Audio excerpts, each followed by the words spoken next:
من الشيطان الرجيم بسم الله الرحمن الرحيم إذا السماء انشقت وأذنت لربها وحقت وإذا الأرض مدت وألقت ما فيها وتخلت وأذنت لربها وحقت يا أيها الإنسان إنك كادح إلى ربك كدحا فملاقيه فأما من أوتي كتابه بيمينه فسوف يحاسب حسابا يسيرا وينقلب إلى أهله مسرورا وأما من أوتي كتابه وراء ظهره فسوف يدعو صبورا ويصلى سعيرا إنه كان في أهله مسرورا إنه ظن أن لن يحور بلى إن ربه كان به بصيرا. سورہ انشقاق یہ بھی مکی صورت ہے، مکہ میں نازل ہوئی ہے.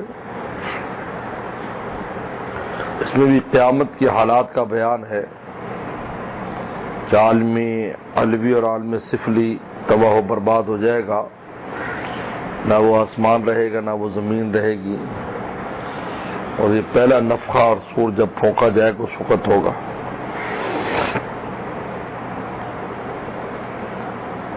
اذا السماء انشقت، جب آسمان پھٹ جائے گا، انشقت پھٹ جائے گا، مختلف شکلیں بن کر وردتن کا دہان، جس پہ آتا سرخ ہو جائے گا گلاب کی طرح، بانے کا کنارے اس کے جھڑ جائیں گے. مختلف انداز میں قرآن مجید نے مختلف تعبیر کیا ہے کہ آسمان پھٹ جائے گا، ستارے ٹوٹ جائیں گے، چاند سورج لپیٹ دیا جائے گا. یہ سماء انشقت، جب آسمان پھٹ جائے گا، وَأَذِنَتْ لِرَبِّهَا، اور وہ کان دھرے گا اپنے رب کے حکم پر. اذنت اذن سے، اذن بنا کان، اسی سے فعل بنا اذنت، کان دھرنا، غور سے بات کو سننا. لربھا، لامر ربھا، واذنت، اور وہ غور سے سنے گا یا کان دھرے گا لربھا، رب کے حکم پر. وحقت، اور وہ حقدار اس کا کہ وہ سنے. حقت، لائق اس بات کے وہ اللہ کا حکم سنے. حقت یعنی اس کی یہ مجال نہیں ہونی چاہیے کہ وہ نہ سنے، ایسا ہو نہیں سکتا، سنے گا. حقت، حقدار اس بات کا کہ وہ اللہ کا حکم سنے. واذنت، کان دھرے گا ربی، اللہ کے حکم پر. حقت، اور وہ حقدار ہے اس بات کا کہ سنے. یہ تو آسمان کا ہوگا. وَإِذَا الْأَرْضُ مُدَّتْ، اور جب زمین کھینچ دی جائے گی، کھینچ دی جائے گی، سپاٹ کر دی جائے گی. جس طرح چمڑے کھال کو کھینچتے تو پھیل جاتی، بالکل سیدھی ہو جاتی، کیونکہ زمین کروی ہے، کروی بیضوی شکل میں، تو اس کو بالکل سپاٹ کر دیا جائے گا، اس کی شکل تبدیل کر دی جائے گی. پہاڑ یہ وہ چیز ختم ہو جائے گی اور بالکل ایک میدان پورا بن جائے گا. حدیث شریف میں آتا ہے کہ اتنی مخلوقات ہوگی کہ ہر ایک کو 2 قدموں کی جگہ ہی صرف ملے گی. اتنی مخلوقات پوری زمین پر ہوگی. جب زمین کو کھینچ دیا جائے گا، کھینچ کے برابر کر دیا جائے گا. والقت مافیا و تخلت، اور وہ ڈال دے گی جو اس کے اندر ہے، خزانے اندر جو کچھ اس کے رکھے اور مردے جو دفن ہوتے رہے سب باہر ڈال دے گی. وہ تخلت، اور خالی ہو جائے گی. ابھی تو زمین میں بے شمار چیزیں ہیں جو اندر ہے، لیکن وہ خالی ہو جائے گی، سب کوئی چیز اب بچے گی نہیں. واذن لربھا، اور کان دھرے گی اپنے رب کے حکم پر. وہ حقت، اور وہ حقدار ہے کہ کان دھرے، یعنی زمین بھی. تو نہ وہ آسمان رہے گا نہ وہ زمین. یوما تبدل الارض بغیر الارض، جس دن زمین، اور زمین اب بعد میں جب میدان محشر میں آئیں گے تو زمین اور ہوگی، آسمان اور ہوگا، اس لیے تو سورج اتنا قریب آ جائے گا۔ تو یہ عالم علوی اور عالم سفلی جو ہے ان کی دو بڑی چیزیں ہیں۔ عالم علوی میں آسمان سب سے بڑا ہے اور سفلی میں زمین سب سے بڑی ہے، تو آسمان کی بھی بربادی بتا دی اور زمین کی بھی بتا دی، اس میں سب آ گئے۔ اب اس میں پہاڑ بھی آ گئے، ساری چیزیں آ گئی جو دوسری جگہ پر ان کی تفصیل ہے کہ پہاڑ چلا دیے جائیں گے اور سمندروں کو آگ لگ جائے گی، سب تفصیلات ہیں۔ آسمان میں چاند سورج گر جائیں گے، ستارے جھڑے، وہ سب آگے اس میں۔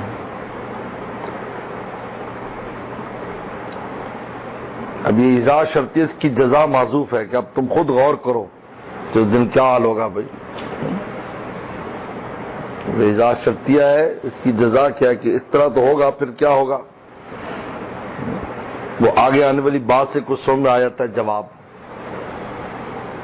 یا ایھا الانسان انک کادح قدحا فملاقی، انسان انک کادح الی قدحا، تو مشقت سہ سہ کر اپنے رب کی طرف چلے گا۔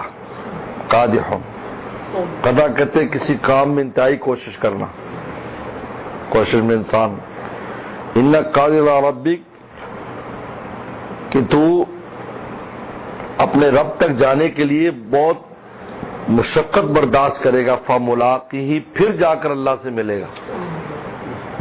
یعنی خواہ مومن ہو یا کافر ہو، وہ موت تک کے لیے بڑی مشقتیں برداشت کرتا ہے اپنے اپنے حساب میں۔ ہر ایک مومن بھی بہت محنتیں کرتا ہے اور اللہ کو اور کافر بھی مخالفت میں خوب، دین حق کی مخالفت میں خوب محنتیں کرتا ہے۔ قدح یعنی بہت مشقت سہنا۔ الی ربک کا انسان کہہ کر عام کر دیا، سب انسان مومن کافر سب مشقتیں سہ سہ کر رب تک پہنچتے ہیں۔ قال الی ربک کا قدحا، مشقت سہ سہ کر، بچپن کی اپنی مشقتیں، جوانی کی اپنی، بڑھاپے کی اپنی، بیماری، صحت، نیکی، بدی، ہر ایک کی مشقت اور مجاہدات ہیں۔ یہ ہے قدحن۔ آسان زندگی نہیں ہے کہ کوئی ایسے بس آرام سے، ایسا نہیں ہے، ہر ایک کو اس سے پالا پڑتا ہے۔ یا ایھا الانسان، انسان انک کادح الی ربک، انک کادح قدحا الی ربک، کہ تو مشقت سہ سہ کر الی رب، اپنے رب کی طرف پہنچے گا، فملاقی، پھر اللہ سے ملے گا، یعنی اللہ کے فرشتوں سے ملے گا۔ موت ہوگی تو فرشتے آئیں گے، موت کے وہ لے جائیں گے۔ ملاقی میں کچھ وہ ہوں گے جو براہ راست اللہ سے بھی جن کی ملاقات ہوگی، جس سے نیک لوگ ہیں، ابرار ہیں، سابقین الاولون ہیں، یا فرشتوں سے ملیں گے، تو ملاقی، پھر ان سے ملاقات کرے گا، اللہ سے ملے گا۔ ٹھیک ہے، اب وہاں پر جب جائیں گے میدان محشر میں تو کیا ہوگا؟ فَأَمَّا مَنْ أُوتِیَ کِتَابَهُ بِیَمِینِهِ، پر جس کی کتاب اس کے دائیں ہاتھ میں آئے گی۔ اب وہاں پھر نام اعمال تقسیم ہوں گے، جب بھی وہاں پہنچے گا مشقت برداشت کر کر کے، پھر قبر میں بھی وہ بھی ایک بڑا طویل زمانہ ہے برزخ کا، وہ بھی گزارنا ہے، اس کے بعد جا کر میدان محشر میں، پھر میدان محشر میں اتنا وقت سب کرنے کے بعد، اما من اوتیٰ کتابہ بیمینہ، جس کی کتاب اس کے دائیں ہاتھ میں دی جائے گی، فسوف یحاسب حسابا یسیرا، اس کا لیا جائے گا آسان حساب، جو حاسب اس کا محاسبہ ہوگا، سب یسیرا آسان حساب کے ساتھ، اس کا آسان حساب لیا جائے گا۔ آسان حساب سے مراد کیا؟ عرض پیش کیا جائے گا۔ حدیث شریف میں آتا ہے، عائشہ صدیقہ کی روایت ہے کہ عرض پیش کیا جائے گا، یہ کیا، وہ کیا، وہ کیا، معاف کیا، بس یہ اس کو عرض کرتے ہیں۔ یہ حساب یسیر ہے، اس کو عرض کرتے ہیں، عرض پیش کرنا۔ لکھا تو ہوگا تاکہ اللہ تعالیٰ کا فضل احسان کا احساس ہو کہ یہ کیا، وہ کیا، لیکن ستاری فرما دیں گے، معاف کیا۔ وَيَنْقِلُ إِلَىٰ أَهْلِهِ مَسْرُورًا، اور لوٹو گے اپنے گھر والوں کے پاس خوشی خوشی، یعنی جو نیکوں کے پاس واپس آئے گا، جی آپ دیکھو میں کامیاب ہو گیا، لا علی مسرور ہے، دنیا کے گھر والے نہیں، وہاں مراد ہے۔ وہاں جو متعلقین ہیں اور وہ ان تک آئے گا جب یہ ہر آدمی خوش خوش نیک لوگ خوش خوش پہ دوسرے کو مبارکباد دیں گے. دیکھو ماشاءاللہ دیکھو جی. وَأَمَّا مَنْ أُوتِيَ کتاب وَرَاءَ ظَهْرِهِ، اور جس کی کتاب اس کے پیٹھ کے پیچھے سے دی جائے گی. پیٹھ کے پیچھے سے کیوں؟ کیونکہ ان مجرموں کی مشقیں کسی ہوں گی، مشقیں بازو پیچھے بندھے ہوئے ہوں گے. پیچھے بندھے ہوئے ہوں گے تو پیچھے سے حساب دیا جائے گا ان کے ہاتھ میں. یہ سمجھے پیچھے پیٹھ کے پیچھے پیچھے بندی ہوتے نا، پیچھے پکڑا دیجیے لو اپنا حساب لو. من اوتیٰ کتاب وراء ظہری، اور جس کی کتاب دی جائے گی اس کی پیٹھ کے پیچھے سے، پیچھے جو ہاتھ بندھے ہوئے ان میں دی جائے گی. سوف یدعو ثبورا، تو ان قریب پکارے گا موت کو. ثبور کہتے ہیں موت کو. وہ کہے گا مر جاؤں میں، میری جان چھوڑ جائے گا. پہلے بھی مشقت میں ہوں گے اور پھر جب یہ حساب ہاتھ میں آ جائے گا تو پکا ہی پتہ چل جائے گا اب کیا انجام ہونے والا ہے.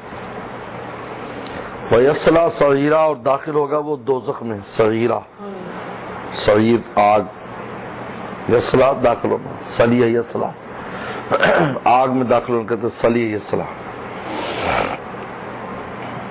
ایک قرات میں یصلیٰ سعیرا، یصلیٰ سعیرا داخل کیا جائے گا.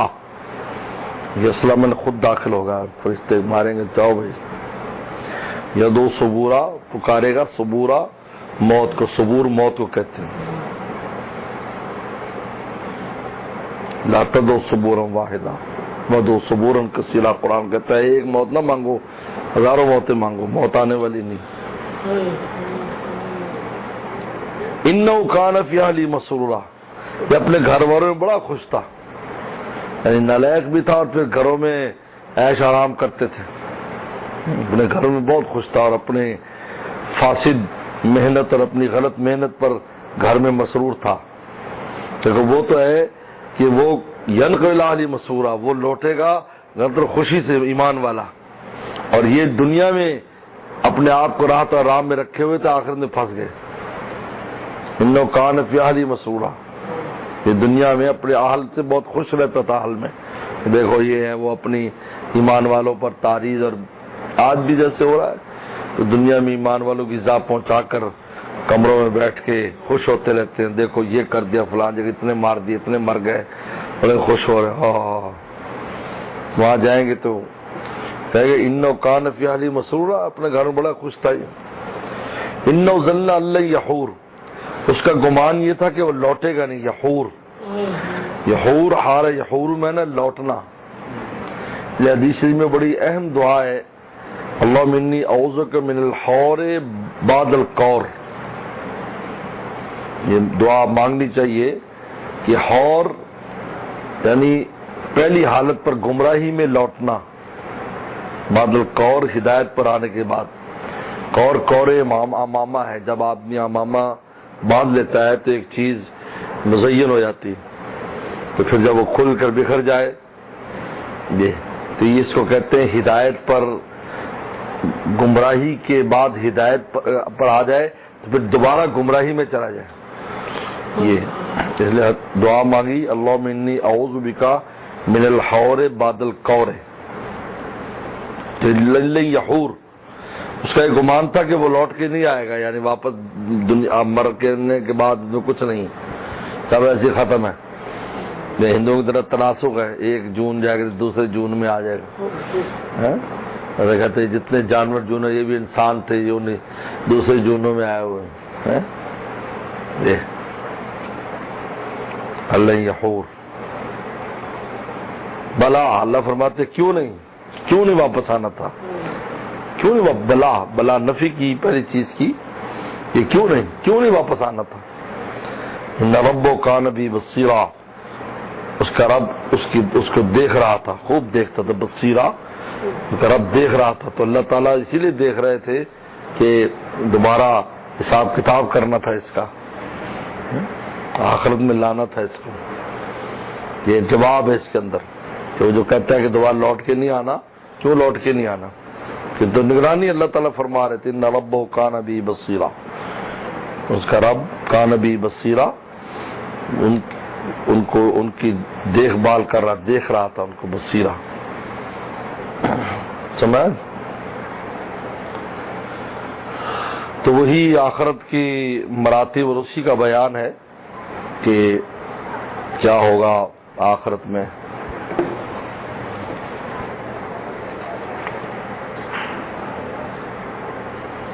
جی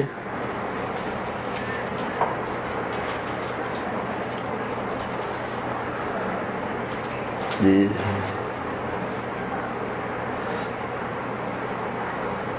ملاقات سے مراد بتایا کہ فرشتوں سے ملنا.